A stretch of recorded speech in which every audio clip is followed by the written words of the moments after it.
ಸುಹಾಸ್ ಶೆಟ್ಟಿ ಹತ್ಯೆ ಹಿನ್ನೆಲೆಯಲ್ಲಿ ಕೆಲಸ ಮಾಡಿರೋದು ಕಾಂಗ್ರೆಸ್ನ ಓಲೈಕೆ ರಾಜಕಾರಣ, ಕೆಲಸ ಮಾಡಿರೋದು ಕಮ್ಯುನಲ್ ಪೊಲಿಟಿಕ್ಸ್. ನೀವು ದನಗಳ್ಳನಿಗೆ ಪರಿಹಾರ ಕೊಡಬೇಕಾದ್ರೆ ತಕ್ಷಣ ಕೊಟ್ರಿ. ಜಮ್ಮು ಕಾಶ್ಮೀರದಲ್ಲಿ ಮಾತ್ರ ಧರ್ಮ ಕೇಳ್ತಾರೆ ಅಂತ ಅನ್ಕೊಂಡಿದ್ವಿ. ಈ ಕಾಂಗ್ರೆಸ್ ಸರ್ಕಾರವು ಹಾಗೆ ನಡ್ಕೊಳ್ತಾ ಇದೆ. ಇದು ಒಂದು ರೀತಿಯ ಕಮ್ಯುನಲ್ ಗವರ್ಮೆಂಟ್ ಆಗಿದೆ, ಕ್ರಿಮಿನಲ್ ಸಪೋರ್ಟ್ ಮಾಡುವ ಗವರ್ಮೆಂಟ್ ಆಗಿದೆ ಈ ಕಾಂಗ್ರೆಸ್ ಸರ್ಕಾರ. ಇನ್ನೊಂದು, ಸನ್ಮಾನ್ಯ ಜಮೀರ್ ಅಹಮದ್ ಅವರು ನನಗೆ ಪ್ರಧಾನ ಮಂತ್ರಿ ಅನುಮತಿ ಕೊಟ್ರೆ ನಾನು ಬಾಂಬ್ ಕಟ್ಕೊಂಡು ಹೋಗ್ತೀನಿ, ಯುದ್ಧಕ್ಕೂ ತಯಾರಿದ್ದೀನಿ ಅಂತ ಹೇಳಿದ್ದಾರೆ. I like his spirit. ಅವರ ಮಾತುಗಳನ್ನ, ಭಾವನೆಗಳನ್ನ ನಾನು ಪಾಸಿಟಿವ್ ಆಗಿ ತಗೊಳ್ತೀನಿ. ಸ್ವಾಮಿ, ನೀವು ಪಾಕಿಸ್ತಾನ ಮೇಲೆ ಯುದ್ಧ ಮಾಡಕ್ಕೆ ನಮ್ಮ ಸೈನಿಕರು ಸಮರ್ಥರಿದ್ದಾರೆ. ಇಲ್ಲಿದಾರಲ್ಲ ದೇಶದ್ರೋಹಿಗಳು, ವಿಧಾನಸೌಧದೊಳಗೆ ಬಂದು ಪಾಕಿಸ್ತಾನ ಜಿಂದಾಬಾದ್ ಅಂತ ಕೂಗಿದ್ನಲ್ಲ, ಅವನನ್ನು ಹೊಡೆಯಕ್ಕೆ ನಿಮ್ಮಂತವ್ರು ಬೇಕು, ಅವ್ರುಗಳನ್ನು ಹೊಡೆಯಕ್ಕೆ. ಇಲ್ಲಿದ್ದು ಪಾಕಿಸ್ತಾನದ ಗುನ್ನಿಗಳ ತರ ವರ್ತನೆ ಮಾಡ್ತಾರಲ್ಲ, ಅವರಿಗೆ ಬಡಿಯಕ್ಕೆ ಜಮೀರ್ ಅಹಮದ್ ಬೇಕು ನಮ್ಗೆ. ಪಾಕಿಸ್ತಾನ ಮೇಲೆ ಯುದ್ಧ ಮಾಡಕ್ ನಮ್ಮ ಸೈನಿಕರ ಸಾಮರ್ಥ್ಯ ಇದೆ. ಇಲ್ಲಿರುವ ದೇಶದ್ರೋಹಿಗಳಿದಾರಲ್ಲ, ಆ ದ್ರೋಹಿಗಳ ವಿರುದ್ಧ ಯುದ್ಧ ಮಾಡಕ್ ಬೇಕು.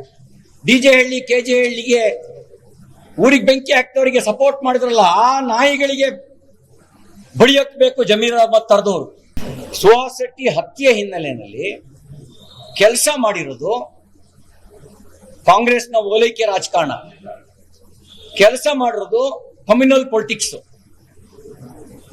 ನೀವು ದನಗಳ್ಳನಿಗೆ ಪರಿಹಾರ ಕೊಡಬೇಕಾದ್ರೆ ತಕ್ಷಣ ಕೊಟ್ರಿ. ಜಮ್ಮು ಕಾಶ್ಮೀರದಲ್ಲಿ ಮಾತ್ರ ಧರ್ಮ ಕೇಳ್ತಾರೆ ಅಂತ ಅನ್ಕೊಂಡಿದ್ವಿ. ಈ ಕಾಂಗ್ರೆಸ್ ಸರ್ಕಾರವು ಹಾಗೆ ನಡ್ಕೊಳ್ತಾ ಇದೆ. ಇದು ಒಂದು ರೀತಿಯ ಕಮ್ಯುನಲ್ ಗವರ್ಮೆಂಟ್ ಆಗಿದೆ, ಕ್ರಿಮಿನಲ್ ಸಪೋರ್ಟ್ ಮಾಡುವ ಗವರ್ಮೆಂಟ್ ಆಗಿದೆ ಈ ಕಾಂಗ್ರೆಸ್ ಸರ್ಕಾರ. ಇನ್ನೊಂದು, ಸನ್ಮಾನ್ಯ ಜಮೀರ್ ಅಹಮದ್ ಅವರು ನನಗೆ ಪ್ರಧಾನ ಮಂತ್ರಿ ಅನುಮತಿ ಕೊಟ್ರೆ ನಾನು ಬಾಂಬ್ ಕಟ್ಕೊಂಡು ಹೋಗ್ತೀನಿ, ಯುದ್ಧಕ್ಕೂ ತಯಾರಿದ್ದೀನಿ ಅಂತ ಹೇಳಿದ್ದಾರೆ. I like his spirit.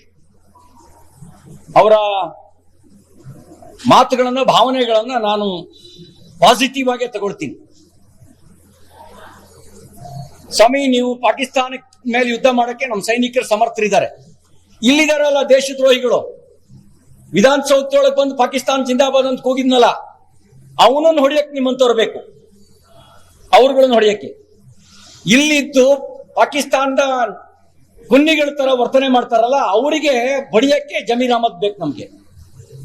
Pakistan ಮೇಲೆ ಯುದ್ಧ ಮಾಡಕ್ ನಮ್ಮ ಸೈನಿಕರ ಸಾಮರ್ಥ್ಯ ಇದೆ. ಇಲ್ಲಿರುವ ದೇಶದ್ರೋಹಿಗಳಿದಾರಲ್ಲ, ಆ ದ್ರೋಹಿಗಳ ವಿರುದ್ಧ ಯುದ್ಧ ಮಾಡಕ್ ಬೇಕು. ಡಿಜೆ ಹಳ್ಳಿ, ಕೆಜೆ ಹಳ್ಳಿಗೆ ಊರಿಗೆ ಬೆಂಕಿ ಹಾಕ್ತವರಿಗೆ ಸಪೋರ್ಟ್ ಮಾಡಿದ್ರಲ್ಲ, ಆ ನಾಯಿಗಳಿಗೆ ಬಡಿಯಕ್ ಬೇಕು ಜಮೀರ್ ಅಹಮದ್ ತರದವರು.